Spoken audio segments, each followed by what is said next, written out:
Oke, selamat sore semua rekan-rekan media.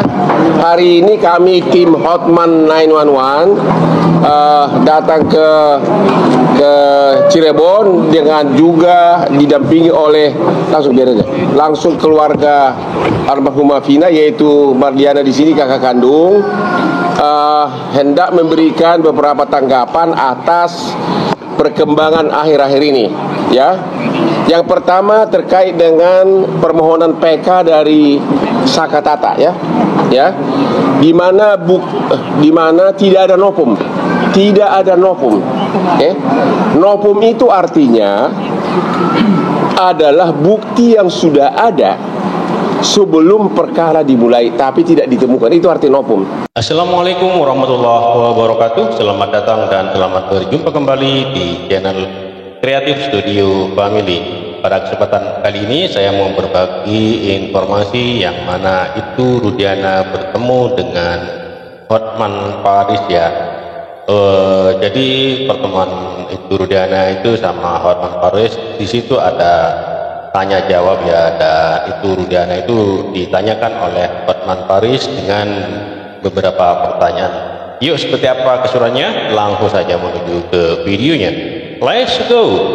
Jadi hanya sekitar berapa menit kami disambut oleh Sultan Kacirebonan dan Ibu Ratu yang juga mendukung tuntasan kasus Vina ini segera. Inilah yang terhormat Bapak Sultan Kacirebonan dan Ibu Ratu yang ternyata sangat cantik. Terima kasih.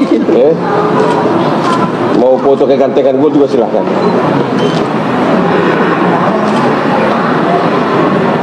Beliau juga jadi mengatakan agar Bapak Jokowi benar-benar membentuk tim pencari fakta untuk kasus Vina ini. Terima kasih. Terima kasih Pak. Ya, makasih Pak, ya. Terima kasih Pak, ya. Terima kasih banyak.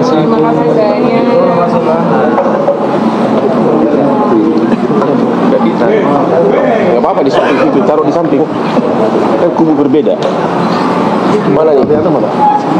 Di mana si Marliana sini? Mana Marliana? Sini. Mana Marliana? Sini Pak, di samping.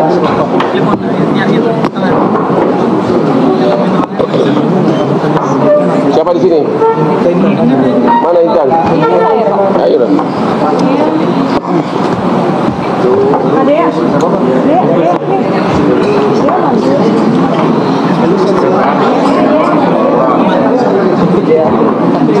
Boleh, di sini Bang Yudung.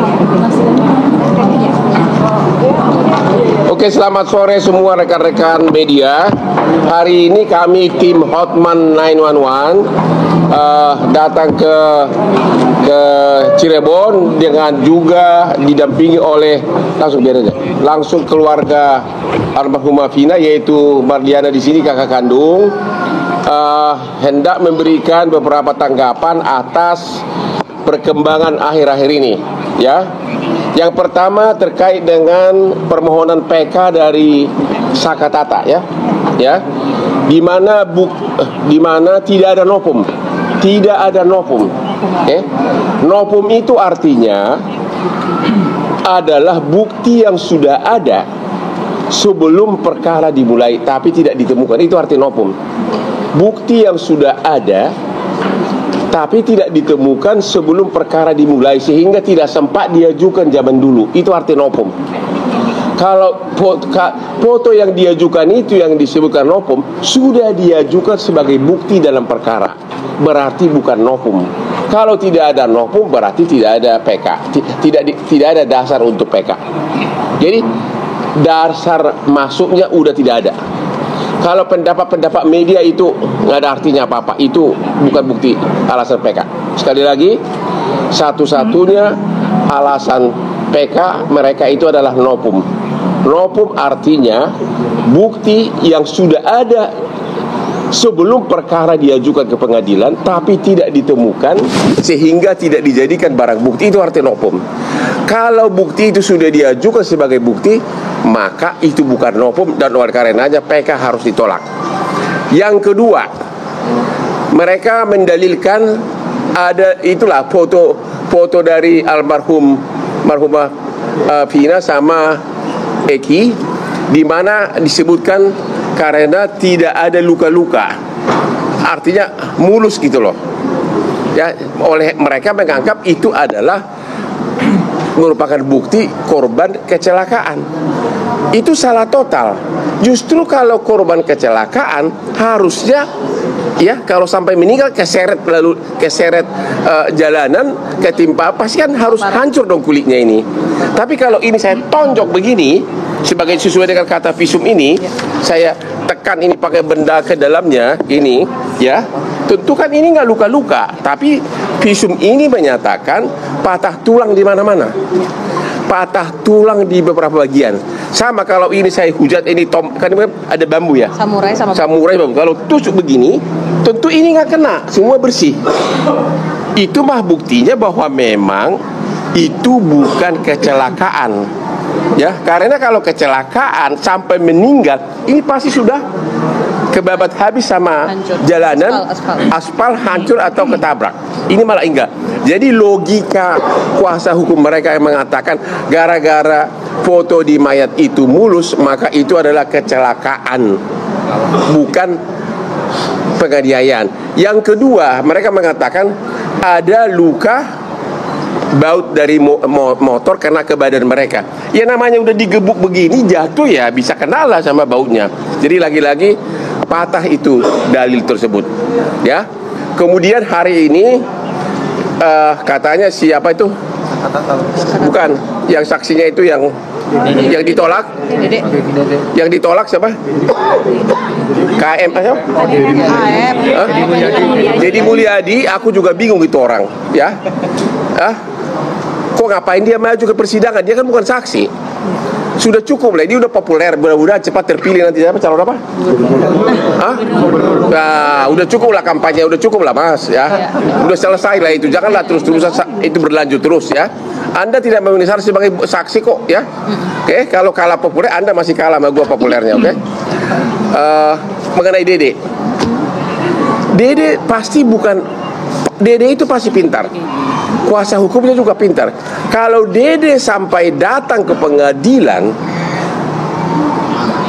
di perkara PK ini menyatakan bahwa dulu dia memberikan kesaksian palsu, artinya apa? Mini itu juga bisa dipenjara karena sumpah palsu ya. Jadi mungkin itu dia sudah sadar, makanya dia tidak datang. Artinya setelah melihat bukti nopom tidak ada saksi, maka tidak ada alasan bagi hakim PK untuk merubah putusan ini. Tidak ada alasan, karena memang putusan ini bagaimana bukti foto tidak mungkin mengalahkan ada visum sesudah bongkar mayat, dibongkar dari kuburan, ada sebelumnya. Nggak mungkin bukti foto yang hanya gara-gara tubuh almarhum mulus bisa mengalahkan visum yang sudah menguraikan di mana-mana ada patah tulang, ada kerusakan benda tubuh, bahkan di bagian kemaluan dari almarhumah terdapat banyak air mani. Ya, terdapat banyak air mani. Ya. Juga di dalam putusan ini hampir di semua putusan ada pertimbangan majelis hakim yang menyatakan bahwa penganiayaan tersebut telah direncanakan karena sudah ada SMS dari para pelaku tanggal 17 Agustus 2016. Ini ada nih pertimbangan majelis hakim. Ya, ada SMS antar mereka. Ya. Jadi sekali lagi keluarga Vina dan kami kuasa hukumnya tetap berpegang kepada putusan itu, bahwa yang terjadi adalah penganiayaan yang mengakibatkan matinya orang atau pembunuhan berencana dan juga pemerkosaan. Ya, untuk itu saya kasih dulu kesempatan kepada Ibu Mbak Liana. Gimana pendapat Anda? Terlalu banyak sekarang media maupun berbagai oknum mengatakan bahwa itu adalah kecelakaan. Ya, apa pendapat? Apa kata keluarga korban? Saya dari awal itu meyakini, saya dan keluarga meyakini bahwa ini pembunuhan. Kami keluarga tidak terima bahwa ini dikatakan laka lantas. Karena luka-luka yang adik saya alami itu berbeda jauh dengan kecelakaan. Kalau dibilang kecelakaan. Motornya nggak rusak ya? Saat itu saya lihat Nggak rusak ya? Nggak. Terus luka-luka di tubuh yang keseret mobil nggak ada? nggak ada. Nggak ada. Nggak ada. Ya. Hanya ini kepala itu lunak, terus kaki sama tangan itu remuk. Tulangnya itu remuk, udah ngampreng gitu tuh Pak. Oh begitu. Iya. Oke. Tanda-tanda trauma tumpul. Apa? Ya udah. Ini visumnya ini sudah mana tadi? Iya. Ini nggak bisa dibantah lagi. Ini kan hasil resmi. Ini di mata hukum yang diakui itu adalah visum atau otopsi, visum et repertum. Disebutkan di sini meninggalnya karena beda tumpul, patah tulang di mana-mana yang benar-benar bukan ciri khas orang kecelakaan lalu lintas. Ya, karena justru bukti foto mereka itulah justru harusnya mematahkan dia punya PK sendiri. Karena justru bukti foto itulah membuktikan bahwa itu bukan kecelakaan. Mana ada kecelakaan serusak ini tulangnya bersih habis, nggak ada sama sekali kegores aspal dan sebagainya. Kira-kira itu pertanyaannya. Sebelum kebetulan di sini ada Pak Rudiana. Sebenarnya saya sama Pak Rudiana ini musuhan sebenarnya. Karena aku berusaha meminta ketemu dia tidak mau ketemu. Ya, entah kenapa. Sekarang mewakili wartawan dan mewakili keluarga Vina, saya mau bertanya kepada Pak Rudiana nih sekarang nih, tolong dijawab secara apa adanya tanpa ada yang ditukangin. Waktu kejadian tersebut katanya Bapak sebagai bagian narkoba. Narkoba betul. Narkoba. Oke. Bapak bagian narkoba, tapi kenapa Bapak yang menangkap para pelaku ini? Baik, mau izin Bang. Ya silakan. Baik, saya adalah orang tua daripada korban, yang mana saya punya kewajiban untuk menjaga hak hidup daripada anak saya. Ya. Dan ketika terjadi hal seperti itu, anak saya meninggal dengan keadaan yang memang perlu mungkin saya ambil langkah-langkah untuk mencari penyebab daripada meninggalnya, karena luka-lukanya yang saya lihat seperti ada hal-hal atau mungkin perbuatan-perbuatan lain, sehingga hati saya terketuk sebagai orang tua untuk mencari penyebabnya. Ya. Dan kebetulan ada orang yang melihat dan tanggal 31 Agustus setelah saya datang ke Jalan Perjuangan, di depan SMP 11, bertemu dengan saudara A dan D, dan kemudian dia menyampaikan kalau melihat kejadian tanggal 27. Ya. Saat itu sebagai orang tua saya punya keinginan untuk lebih mencari tahu. Oke, sebelum Bapak mencari tahu, Dede mengatakan di podcastnya si Dedi, katanya Dede itu berbohong, katanya dia berbohong karena Bapak disuruh. Dia mengaku-ngaku ada kejadian, padahal benar nggak Bapak yang nyuruh? Tidak benar. Bapak akan laporkan ke polisi? Sudah kita laporkan. Sudah dilaporkan. Siapa yang dilaporkan? Kuasa hukum. Kuasa hukumnya Pak. Siapa yang dilaporkan? Kita sudah laporkan 3 orang, Yaitu? Dedi Mulyadi, Dede, dan Liga Akbar Oke. di Polda Jabar. Itu apa itu? Pasal berapa? 27 Eh, ayat 3. Iya, siapa? Dedi Mulyadi sudah dilaporkan juga? Sudah Bang, tiga-tiganya. Ntar nggak tercapai dong jadi gubernur. Jadi Kapolda lebih cocok dia Bang. Oh begitu ya? Jadi penyidik dia sekarang. Ya.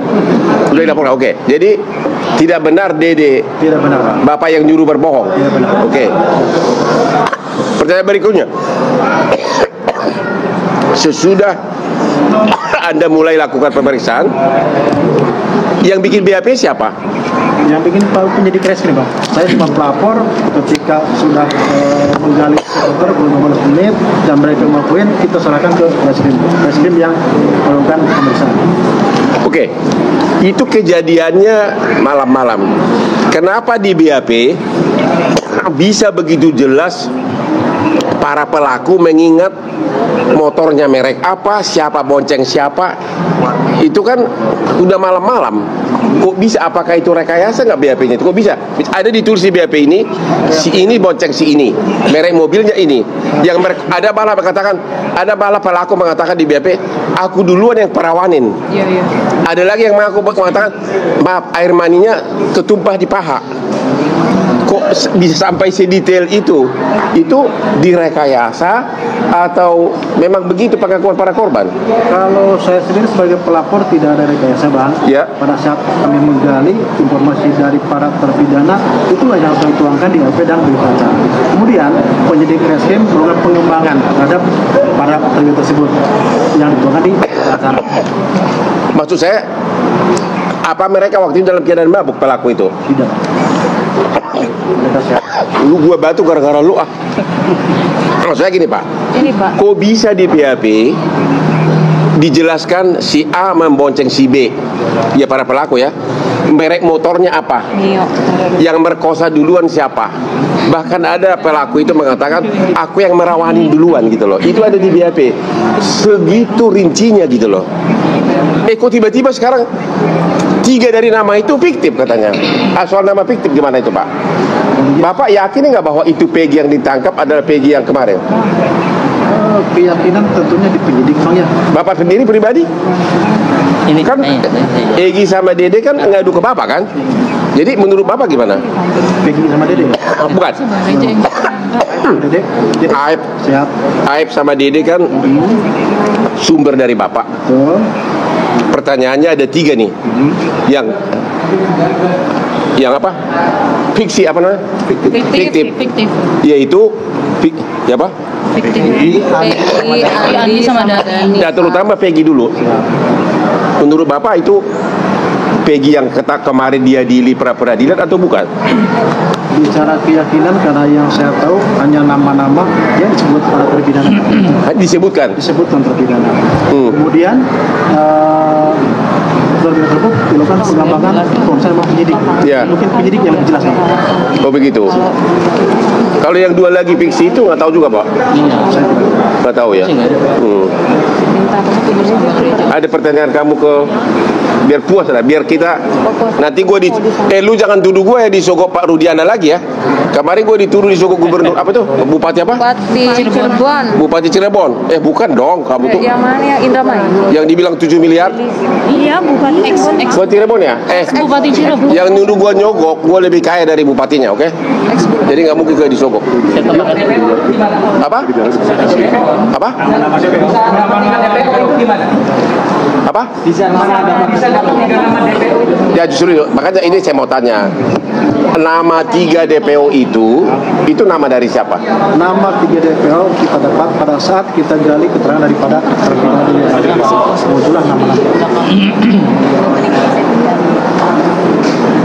saya tambahkan ya, rekan-rekan media. Yang pertama, pertemuan sore ini sekaligus menjawab antara keluarga Vina dan keluarga Eki tidak kompak. Jadi pertemuan sore ini menjawab bahwa kami baik-baik saja dan akan mencari keadilan. Awalnya saling curiga. Awalnya saling curiga. Ya. Sekarang pun masih dikit. Oh, siap Bang. Habis ini harus makan bareng nih Bang. Bang Gentong. Kemudian yang kedua, ada narasi yang sesat dan menyesatkan. Pak Rudiana tidak pernah menangkap. Tolong diluruskan ya. Pak Rudiana tidak pernah menangkap. Yang dilakukan oleh Pak Rudiana adalah melakukan investigasi yang semua kita kalau orang tua punya anak-anaknya meninggal tidak wajar, saya kira semua orang tua pasti melakukan hal yang sama. Udah nggak usah banyak cerita lah, ya. Anak beliau berangkat dengan kabar bahwa Vina dan Eki sudah tidak bernyawa dengan kecelakaan. Itu telepon malam itu, Pak Rudiana ya. Sampai di sana sebagai seorang penegak hukum, dia melihat ada ketidakwajaran dengan mayat anaknya. Ya, saya ingin katakan di sini bahwa tolong narasi-narasi yang kemudian menyudutkan beliau itu diluruskan. Beliau tidak pernah menangkap. Yang beliau lakukan adalah investigasi. Teman-teman jurnalis kan juga punya jurnalisme investigasi kan? Apa itu dilarang? Kan tidak. Nah, begitu beliau menemukan titik terang kejadian ini, ya, beliau berkoordinasi dengan reskrim. Betul ya? Anda ya, berkoordinasi dengan reskrim ya untuk membawa dan kemudian diinterogasi awal di Polres. Karena para penyidik reskrim menemukan bahwa unsurnya terpenuhi, dimintalah beliau melakukan laporan sebagai pelapor. Jadi peran Rudiana di sini yang pertama menginvestigasi sendiri ya kasus ini, dan kemudian sesudah terpenuhi diserahkan ke reskrim. Apa yang salah? tidak ada yang salah. Jadi itu yang perlu saya luruskan. Terima kasih Bang. Oke. Betul. Pertanyaan berikutnya. Sebentar dulu, nanti. Pak Rudiana, Aep dan Dede itu kan saksi kunci. Kenapa tidak dibawa ke persidangan? Kenapa hanya disumpah dengan berita acara? Kenapa tidak dibawa ke persidangan? Padahal mereka adalah saksi kunci. Mereka hanya tanda tangan BAP. Memang menurut hukum acara boleh sambil bikin BAP disumpah, tapi tidak dibawa ke persidangan. Posisi saya hanya sebagai pelapor. Nggak tahu. Posisi saya hanya sebagai pelapor. Yang pernah melaporkan dari satu tindak pidana terhadap orang berbangsa. Jadi nggak tahu kenapa Dede sama Aep tidak dibawa bersumpah di depan persidangan. Pertanyaan berikutnya, Bapak sudah melihat foto yang diajukan oleh kuasa hukum Saka Tatal menyebutkan tubuh dari almarhum dua-duanya mulus. Mereka mengatakan itu kecelakaan murni. Bapak sebagai orang tua melihat langsung keadaan mayat kecelakaan murni atau dianiaya? Itu dianiaya Pak. Saya lihat langsung dari mulai luka di dahi yang ke dalam, terus gigi hancur, ini rahang patah Pak. Ya. Pergelangan ini patah. Ya. Terus kemudian ada biru di sini. Ya. Belakang kan kiri biru juga seperti kena pukulan. Ya. Untuk abang tadi kalau kecelakaan itu ada baret Bang. Ya. Baret, Bang. Ya. Ini ada. Itu ya ada itu seperti kena tumpul. Ya. Kaki kanan itu patah pergelangan. Apanya? Pergelangan kaki belakang patah. Ya. Ya, kalau tabrakan pasti paling satu bagian tertentu yang hancur kan. Ini ada di mana-mana gitu. Ya. Bahkan pergelangan kaki patah. Wah. Jadi Bapak yakin benar bahwa itu adalah, kenapa jaksa tidak mengajukan Bapak sebagai saksi ya? Saya saksi Bang. Di pra peradilan kemarin? Enggak, di pra peradilan. Harusnya ya. Kan itu kan perdebatan kan. Kenapa nggak diajukan ya? Halo Bapak Jaksa, kenapa tidak diajukan? Karena yang menjadi pertanyaan kan apakah kecelakaan atau penganiayaan. Tadi beliau ini mengatakan tulang di bawah. Kalau kecelakaan kan pasti di bagian tertentu ketabrak di sini. Ini ada di mana-mana ya kan. Jadi Bapak yakin bahwa itu adalah ada perbuatan pidana. Pertanyaan berikutnya, ada yang mengatakan katanya ada transaksi narkoba di belakang ini. Benar nggak sih? Tidak ada Bang. Tidak ada. Tidak ada. Ini wartawan ini monjong semua nih pada seenaknya aja nulis. Ada Bapak, bukannya Bapak mau menyembunyikan ada transaksi narkoba? Ya, tidak ada. Nggak ada. Tidak ada Bang. Terus ada juga gosip selama ini kata ini Bapak melindungi cucu dari seorang jenderal polisi, benar nggak? Aduh, saya tidak kenal Jenderal Bang Muhyiddin. Saya hanya orang biasa. 2016 masa itu Bang. Bintara yang Ya. mungkin saya kenal. Pertanyaan berikutnya, hampir semua pelaku ini tergolong pekerja bangunan ya? Ya, semua pekerja bangunan. Apakah masuk di akal pekerja bangunan satu geng dengan cucu seorang jenderal? Kira-kira gimana? Secara logika sepertinya tidak masuk akal. Tidak masuk ya? Ya, mungkin Bang Muhyiddin bisa menyampaikan. Gimana? Pelaku ini kan hampir semuanya boleh dikatakan ya ekonomi pas-pasan dari pekerja bangunan.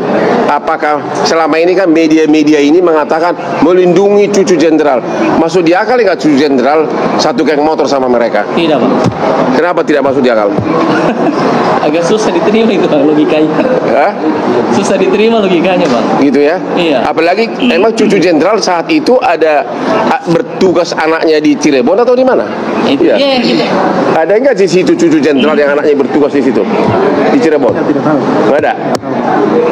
Ya kalau dia jenderal ngapain di Cirebon ya? Hah? Pasti di SCBD ya nggak? Hah? Biar bisa berdansa ya nggak? Ya? Oke, silakan pertanyaan sekarang. Anda bebas bertanya kepada Pak Rudiana. Hotman Paris mencecer itu Rudiana dengan banyak pertanyaan yang dilontarkan kepada Ibtu Rudiana perihal kematian anaknya Eki dan Vina ya.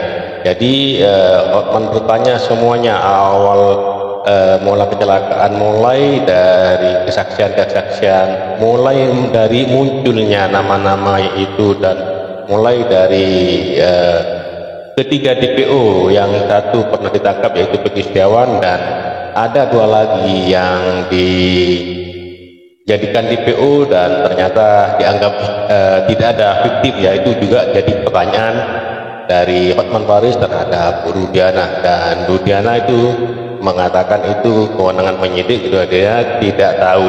Dan mengenai yang waktu itu ikut menangkap, dan di situ diluruskan oleh kuasa hukumnya bahwasanya itu Rudiana pada saat itu tidak ikut menangkap, hanya investigasi.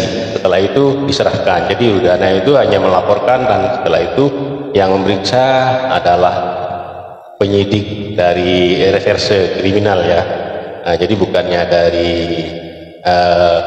Kasat Narkoba, karena selama ini yang diisukan yang menyidik itu katanya itu Rudiana, gitu ya teman-teman. Dan di situ setiap pertanyaan-pertanyaan itu dijawablah oleh Ibtu Rudiana. Oke, terima kasih buat semuanya. Semoga video ini bermanfaat, dan apabila teman-teman mempunyai pendapat tentang video ini, pertanyaan-pertanyaan dari Hotman Paris terhadap Ibtu Rudiana, silahkan teman-teman tulis di kolom komentar ya. Pendapat teman-teman sangat berharga buat kita semua. Oke, terima kasih.